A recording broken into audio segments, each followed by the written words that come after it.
A fascination people have is looking at dark aspects of media they consumed as children. Popular examples are Garfield, Ed, Edd and Eddy, Rugrats, Courage the Cowardly Dog, but there's one franchise that's even more popular than that. Dark Pokemon fan theories, which is what we'll be talking about today. Let's start things off with Blue's Dead Raticate theory. Blue being a rival Pokemon trainer you encounter many times throughout your playthrough in the red, green and blue Pokemon games. In your fourth battle with Blue on the SS and cruise ship, his team has a Raticate, which we see him use its previous evolution, Rattata, in the previous third battle. The theory is that the player kills Blue's Raticate in this battle, because the next time we see Blue is in the Pokemon Tower, a burial ground for Pokemon located in Lavender Town. When we encounter him, all of his Pokemon are present except Raticate. Also, depending on what starter the player chooses, dictates what Pokemon Blue has on his team. So, the SS and battle has Pidgeotto, Kadabra, Raticate, then either Charmeleon if you chose Bulbasaur, Wartortle if you choose Charmander, and Ivysaur if you chose Squirtle. In the Pokemon Tower battle, his team is Pidgeotto, Kadabra, his starter choice,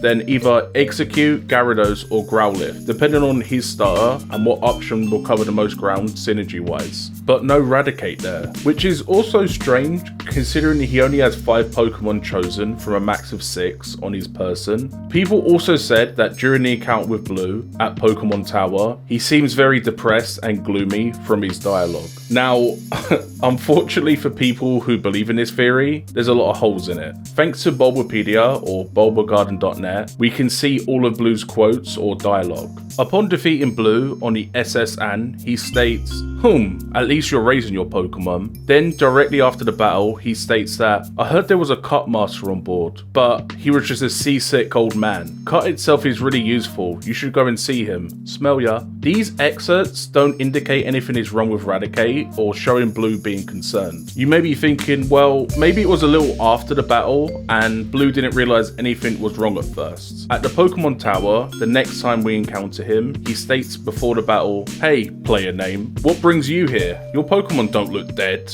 I can at least make them faint. Let's go, pal. I guess you could argue that Blue saying why is someone at a burial ground if their Pokemon aren't dead is him subtly saying that one of his just died, but I kind of doubt that, considering the next excerpts don't show him to be grieving and that previous comment was just banter. Upon defeating Blue, he states, what? You stinker. I took it easy on you too. After the battle, he says, how's your Pokedex coming, pal? I just caught a Cubone. I can't find a grown-up Marowak yet. I doubt there are any left. Well, I better get going. I've got a lot to accomplish, pal. Smell you later. So these excerpts don't give us the impression anything bad has happened. But why was Raticate not in his party? As we see throughout the game, Blue is prideful and extremely competitive. Before the SSN battle, he tells us that he caught 40 kinds of Pokemon. But in battle, he only uses 4. This could just be straight BS, but let's assume it's not. Raticate isn't a strong Pokemon, so swapping for something stronger and just boxing, or even trading it, seems the most likely.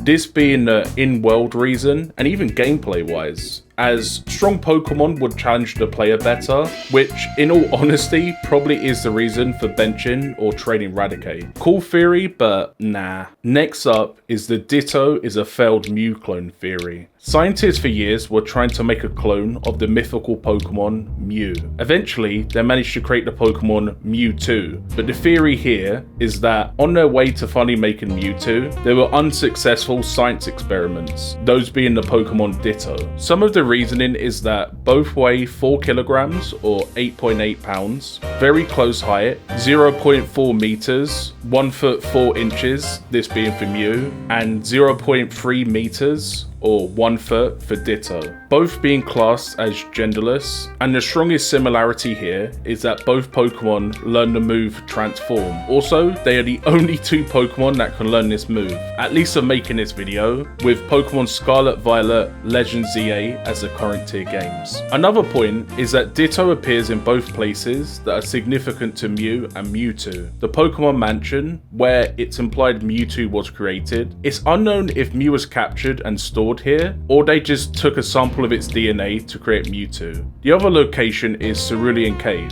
the place where you encounter and capture Mewtwo. Mew is considered the ancestor of all Pokemon. In its Pokemon Silver Pokedex entry, it states that its DNA is said to contain the genetic codes of all Pokemon, so it can use all kinds of techniques. And its Pokemon Crystal Pokedex entry states that because it can learn any move, some people began to research to see if it's the ancestor of all Pokemon. People make the link between Mew and Ditto because Ditto can transform into any Pokemon, especially because Ditto's Red-Blue Pokedex entry states that capable of copying an enemy's genetic code to instantly transform itself into a duplicate of the enemy. Unlike with the Raticate theory, which instantly started to fall apart after light research, this theory is inconclusive. It's not a straight yes or no. Some points are a reach at best, but I think there may be a sliver of truth to this theory. Next up is the cruel and dishonest Mega Evolutions theory. Mega Evolution is a concept introduced in Generation 6, that being Pokemon X and Y, in which a Pokemon that has reached its supposed final natural evolution holds an item called a Megastone. Each Megastone is themed to that Pokemon. So the Gengar Megastone is called Gengarite, or the Blaziken Stone is called Blazikenite. Some Pokemon have multiple stones to choose from, which will cause different Mega Evolutions between them,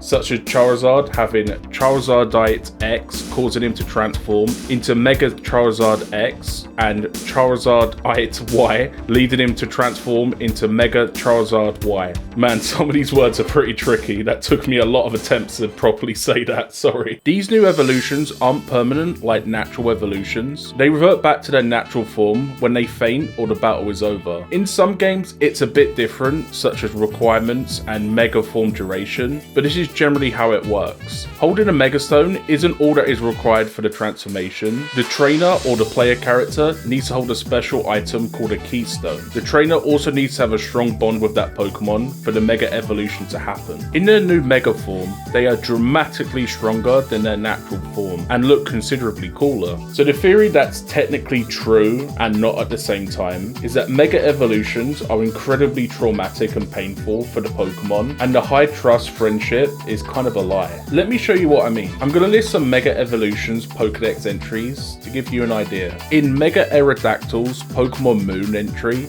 it says that when it Mega Evolves, it becomes more vicious than ever before. Some say that's because its excessive power is causing it pain. In its Ultra Sun entry, it says that it will attack anything that moves. Mega Evolution is a burden on its body, so it's incredibly irritated. For Mega Scizor, its Sun entry is the excess energy that bathes this Pokemon keeps it in constant danger of overflow. It can't sustain a battle over long periods of time. Its Ultra Sun entry is it stores the excess energy from Mega Evolution, so after a long time passes, its body starts to melt. Mega Houndoom's Ultra Sun entry states that its red claws and the tips of its tail are melting from high internal temperatures that are painful to Houndoom itself. Mega Lopunny's Ultra Sun entry is it swings its ears like whips and strikes its enemies with them. It has an intensely combative disposition. This is coming from its extremely cautious nature before Mega Evolution. There's a few more examples I could give, but I think you get the point. Saying that Mega Evolution is a wholesome bonding phenomena is a bit disingenuous, considering what we just read. My theory to add on to this one is that the Pokemon scientists say it's all nice and wholesome, and all the trainers should do this, so that the scientists can experiment and record data. Basically a psyop. It's easier to lie and say it's normal, so people don't question anything and just keep doing it, particularly when it's from the educated figure of authority like a Pokemon scientist. So even though I love the idea of a dark Pokemon theory actually being true, it's not always the case. But what I hope is the case is if you enjoyed watching today's video. If you did, consider liking the video to show me you want more. I hope you're having a great day, and as always,